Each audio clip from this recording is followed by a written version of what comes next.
Olá, leitores da Bíblia, bem-vindos ao dia 101. Eu sou a Tati Camargo, do Mulheres com Fé, e juntos estamos lendo a Bíblia em um ano com apenas 15 minutos por dia. Lembrando que a cada áudio que eu estou gravando para vocês tem se estendido um pouquinho mais de 15 minutos, porque não faço somente a leitura. Eu também compartilho com vocês algumas informações, algumas explicações sobre cada capítulo que lemos. Então, por isso que o áudio acaba ficando pouco mais do que 15 minutos. Mas a leitura está sendo feita em 15 minutos. Eu acredito que tem sido bênção para a sua vida, conhecer um pouco mais o Senhor através das Escrituras. Hoje eu vou ler para vocês 1 Samuel, dos capítulos 13 e 14. Vamos fazer a nossa oração? Senhor, muito obrigado pela oportunidade de estarmos na Tua presença, de lermos a Tua palavra, que através do Espírito Santo o Senhor nos dê sabedoria, abra os nossos olhos para entendermos a Sua revelação, nos dê compreensão, que possamos ver algo novo sobre você hoje como nunca vimos antes, que possamos Te amar ainda mais, Senhor. E pedimos, Pai, para que se há algo em nosso coração que não está Te agradando, que o Senhor nos perdoe, que o Senhor nos direcione para o caminho correto. Fale conosco nesta manhã, em nome de Jesus. Amém. 1 Samuel capítulo 13. Samuel repreende Saul. Saul tinha 30 anos de idade quando começou a reinar. Reinou sobre Israel 42 anos. Saul escolheu 3.000 homens de Israel. 2.000 ficaram com eles em Miquimás e nos montes de Betel, e 1.000 ficaram com Jonatas em Gibeá de Benjamim. O restante dos homens ele mandou de volta para suas tendas. Jonatas atacou os destacamentos dos filisteus em Gibeá, e os filisteus foram informados disso. Então Saul mandou tocar a trombeta por todo o país, dizendo: que os hebreus fiquem sabendo disso. E todo Israel ouviu a história de que Saul tinha atacado o destacamento dos filisteus, atraindo o ódio dos filisteus sobre Israel. Então os homens foram convocados para se unirem a Saul em Gilgal. Os filisteus reuniram-se para lutar contra Israel com 3.000 carros de guerra, 6.000 condutores de carros e tantos soldados quanto a areia da praia. Eles foram a Miquimás, a leste de Bet-Aven, e lá acamparam. Quando os soldados de Israel viram que a situação era difícil e que o seu exército estava sendo muito pressionado, esconderam-se em cavernas e buracos entre as rochas, em poços e cisternas. Alguns hebreus até atravessaram o Jordão para chegar à terra de Gade e de Gileade. Saul ficou em Gilgal, e os soldados que estavam com ele tremiam de medo. Ele esperou 7 dias, o prazo estabelecido por Samuel, mas este não chegou a Gilgal, e os soldados de Saul começaram a se dispersar. E ele ordenou: tragam-me o holocausto e os sacrifícios de comunhão. Saul, então, ofereceu o holocausto. Quando terminou de oferecê-lo, Samuel chegou e Saul foi saudá-lo. Perguntou-lhe Samuel: o que você fez? Saul respondeu: quando vi que os soldados estavam se dispersando e que não tinhas chegado no prazo estabelecido e que os filisteus estavam reunidos em Miquimás, pensei: agora os filisteus me atacaram em Gilgal e eu não busquei o Senhor. Por isso senti-me obrigado a oferecer o holocausto. Disse Samuel: você agiu como tolo, desobedecendo ao mandamento que o Senhor, o seu Deus, lhe deu. Se você tivesse obedecido, ele teria estabelecido para sempre o seu reinado sobre Israel. Mas agora o seu reinado não permanecerá. O Senhor procurou um homem segundo o seu coração e o designou líder de seu povo, pois você não obedeceu ao mandamento do Senhor. Então Samuel partiu de Gilgal e foi a Gibeá de Benjamim. E Saul contou os soldados que estavam com ele. Eram cerca de 600. A desvantagem militar de Israel. Saul e seu filho Jonatas, acompanhados de seus soldados, ficaram em Gibeá de Benjamim, enquanto os filisteus estavam acampados em Miquimás. Uma tropa de ataque saiu do acampamento filisteu em 3 divisões. Uma foi em direção de Ofra, nos arredores de Sual, outra em direção de Bet-Horon e a terceira em direção à região fronteiriça de onde se avista o vale de Zeboim, diante do deserto. Naquela época não havia nem mesmo um único ferreiro em toda a terra de Israel, pois os filisteus não queriam que os hebreus fizessem espadas e lanças. Assim eles tinham que ir aos filisteus para afiar seus arados, enxadas, machados e foices. O preço para afiar rastelos e enxadas era de 8 gramas de prata e 4 gramas de prata para afiar tridentes, machados e pontas de aguilhadas. Por isso, no dia da batalha, nenhum soldado de Saul e Jonatas tinha espada ou lança nas mãos, exceto o próprio Saul e o seu filho Jonatas. Jonatas ataca os filisteus. Aconteceu que um destacamento filisteu foi para o desfiladeiro de Miquimás. 1 Samuel capítulo 14.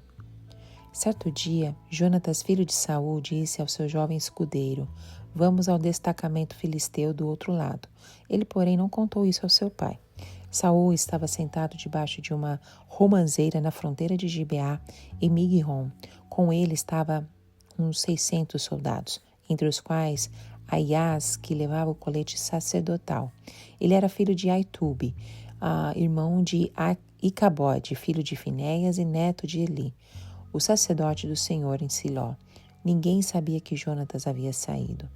Em cada lado do desfiladeiro que Jonatas pretendia atravessar para chegar ao destacamento filisteu, havia um penhasco íngreme. Um se chamava Bozés e o outro Sené. Havia um penhasco no norte, na direção de Miquimás, e outro no sul, na direção de Geba. E Jonatas disse ao seu escudeiro: "Vamos ao destacamento daqueles incircuncisos. Talvez o Senhor age em nosso favor, pois nada pode impedir o Senhor de salvar, seja com muitos ou com poucos." Disse o seu escudeiro: "Faze tudo o que tiveres em mente, eu irei contigo." Jonatas disse: "Venha, vamos atravessar na direção dos soldados e deixaremos que nos avistem. Se nos disserem: 'Esperem aí até que cheguemos perto', ficaremos onde estivermos e não avançaremos. Mas se disserem: 'Subam até aqui', subiremos, pois esse será um sinal para nós de que o Senhor os entregou em nossas mãos." Então os dois se deixaram ver pelo destacamento dos filisteus, que disseram: "Vejam, os hebreus estão saindo dos buracos onde estavam escondidos", e gritaram para Jonatas e seu escudeiro: "Subam até aqui e lhe daremos uma lição." Diante disso, Jonatas disse ao seu escudeiro: "Siga-me, o Senhor os entregou nas mãos de Israel." Jonatas escalou o desfiladeiro, usando as mãos e os pés, e o escudeiro foi logo atrás. Jonatas os derrubava e o escudeiro logo atrás dele os matava. Naquele primeiro ataque, Jonatas e seu escudeiro mataram cerca de 20 homens numa pequena área da terra. A vitória de Israel sobre os filisteus. Então caiu o terror sobre todo o exército, tanto sobre os que estavam no acampamento e no campo, como sobre os que estavam nos destacamentos, e até mesmo nas tropas de ataque. O chão tremeu e houve pânico terrível. As sentinelas de Saul em Gibeá de Benjamim viram o exército filisteu se dispersando, correndo em todas as direções. Então Saul disse aos seus soldados: "Contem os soldados e vejam quem está faltando." Quando o fizerem, viram que Jonatas e seu escudeiro não estavam presentes. Saul ordenou a Aias: "Traga a arca de Deus." Naquele tempo ela estava com os israelitas. Enquanto Saul falava com o sacerdote, o tumulto no acampamento filisteu ia crescendo cada vez mais. Então Saul disse ao sacerdote: "Não precisa trazer a arca." Na mesma hora, Saul e todos os soldados se reuniram e foram para a batalha.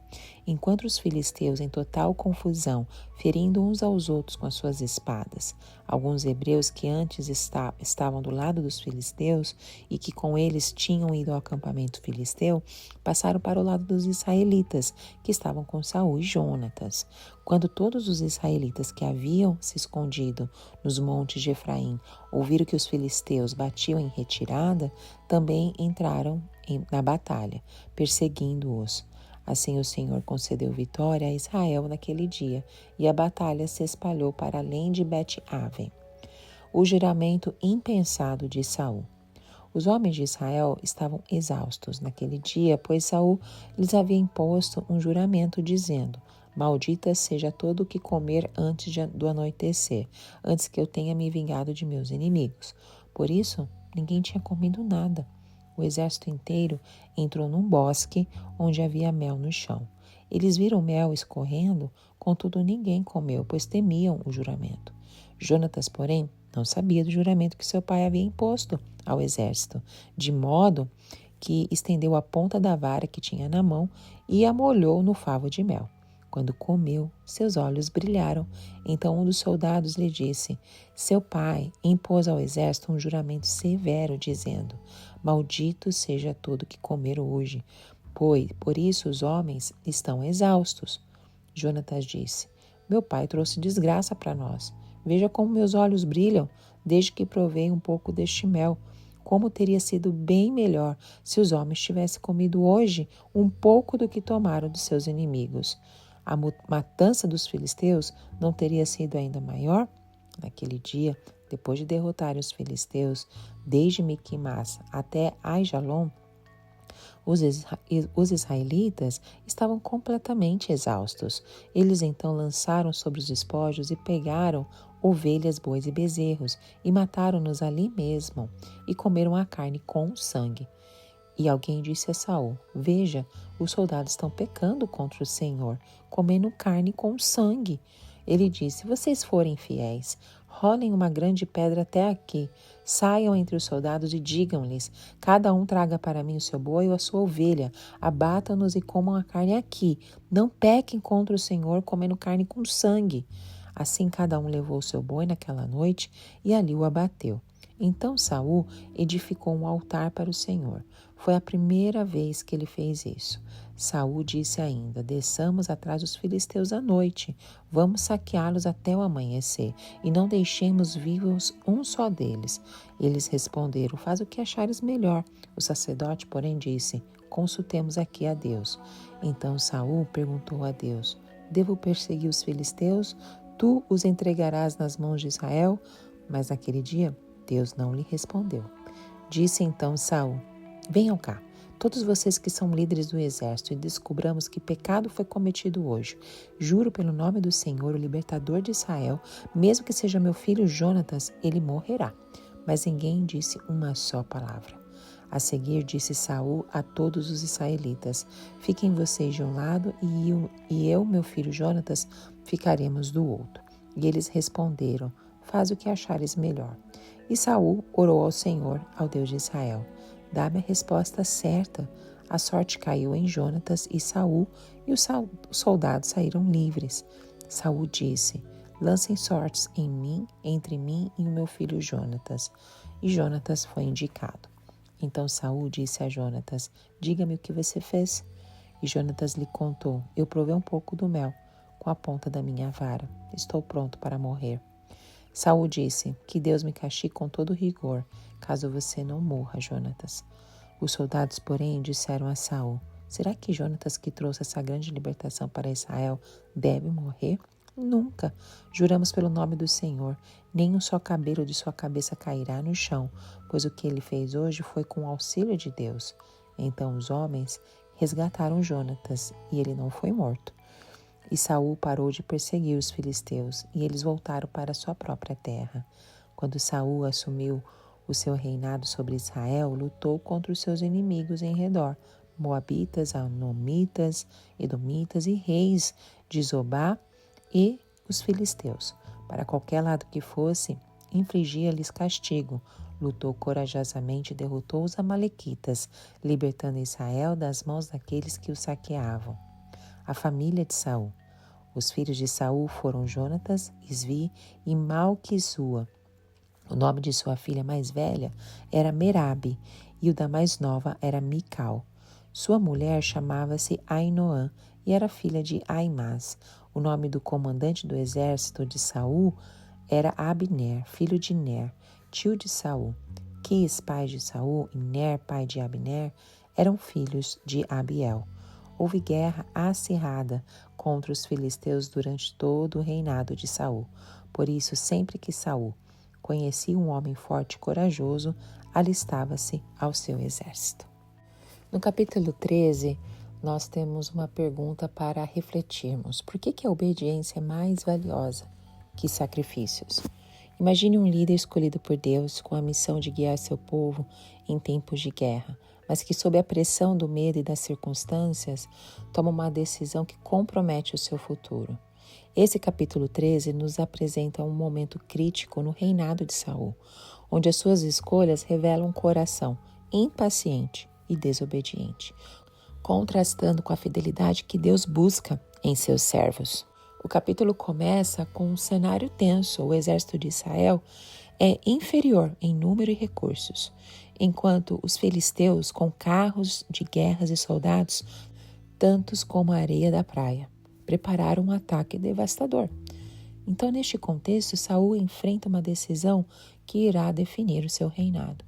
Em vez de confiar na direção de Deus e esperar pelo profeta Samuel, ele age impulsivamente, assumindo o papel que não lhe cabia. Por que isso é tão relevante para nós? Porque neste capítulo 13 não é apenas um relato de uma batalha ou uma história sobre liderança. É um reflexo da luta interna que nós todos enfrentamos. Confiar no tempo de Deus ou ceder à pressão das nossas próprias limitações. Este capítulo nos desafia a perguntar como que reagimos quando enfrentamos o silêncio de Deus. Será que, como Saul, justificamos as nossas ações ou permanecemos firmes na obediência?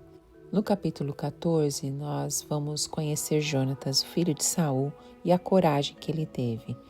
Jonatas foi movido por fé e ousadia e desafia o domínio filisteu com um plano audacioso que mudaria o curso da batalha.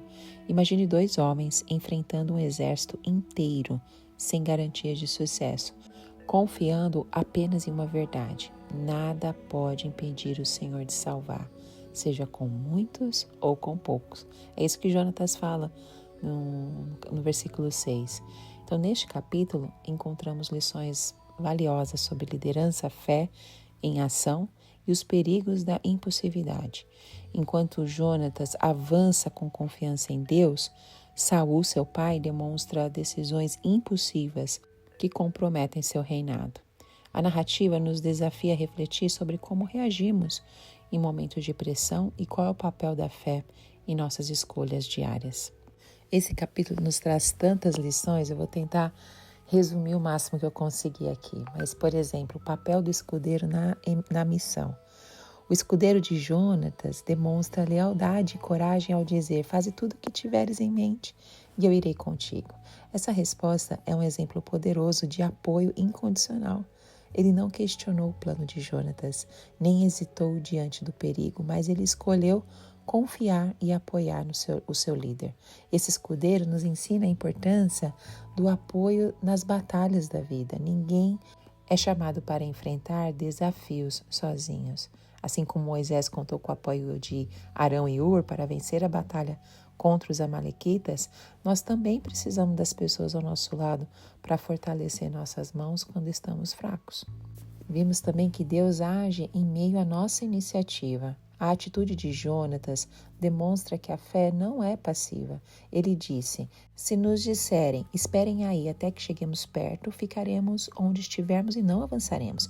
Mas se disserem, subam até aqui, subiremos, pois esse é um sinal para nós de que o Senhor os entregou em nossas mãos. Essa declaração mostra que Jonatas buscou a direção de Deus, mas também estava disposto a agir. A fé de Jonatas não era irresponsável ou presunçosa. Ele não se lançou ao combate sem antes buscar um sinal claro de Deus. Isso nos ensina que agir com fé não significa ignorar a sabedoria ou a orientação divina. Além disso, o plano de Jonatas nos desafia a enxergar os obstáculos como oportunidades para Deus agir. A subida naquele penhasco íngreme que nós lemos simboliza os desafios que enfrentamos, mas também a confiança de que Deus nos capacitará para superá-los. E vimos também a falha da liderança de Saul. Nós vimos o impacto negativo de uma liderança impulsiva e autoritária. Saul, em um ato precipitado, impôs esse juramento ao exército: maldito seja todo o que comer antes do anoitecer, antes que eu tenha me vingado dos meus inimigos. Essa decisão que ele fez, que ele tomou, enfraqueceu os soldados e comprometeu o desempenho deles na batalha. A decisão de Saul reflete a preocupação dele em consolidar sua própria autoridade e não em buscar a orientação de Deus. Isso nos lembra da importância dos líderes serem guiados por sabedoria e principalmente humildade. A situação ainda se agrava quando Jonatas, que não sabia do juramento, come mel e recupera suas forças. Ele comenta que a decisão de seu pai trouxe a desgraça ao povo e que se os soldados tivessem comido, a vitória sobre os filisteus teria sido muito maior. Essa observação revela como a falta de sensibilidade de Saul para com as necessidades do povo prejudicou o potencial da batalha. Além disso, a imposição do juramento de Saul também reflete uma abordagem legalista que ignorou as necessidades humanas básicas. Além do que, para terminarmos aqui, nós vemos como a impulsividade de Saul quase resultou em uma tragédia familiar. O resultado de tudo isso apontou para Jonatas, que sem saber do juramento havia comido mel, e então Saul declara que Deus me castigue com todo o vigor caso você não morra, Jonatas. Esse momento evidencia o perigo das palavras pronunciadas sem reflexão. Saul, ao fazer um juramento severo, não considerou suas implicações nem consultou a Deus. Essa atitude nos lembra das advertências bíblicas sobre o cuidado das nossas palavras. Mas graças a Deus houve a intervenção dos soldados que salvou a vida de Jonatas. Eles reconheceram que Deus havia usado Jonatas para conquistar uma grande vitória e argumentaram: nem o só cabelo da sua cabeça cairá no chão, pois ele fez isso hoje com o auxílio de Deus. Essa intercessão destaca o valor de discernir o propósito divino acima das decisões humanas precipitadas. Amém. Vamos parar por aqui, são tantos ensinamentos, mas que Deus continue falando conosco através dessas leituras que temos tido em 1 Samuel. Te encontro no próximo áudio. Tchau, tchau.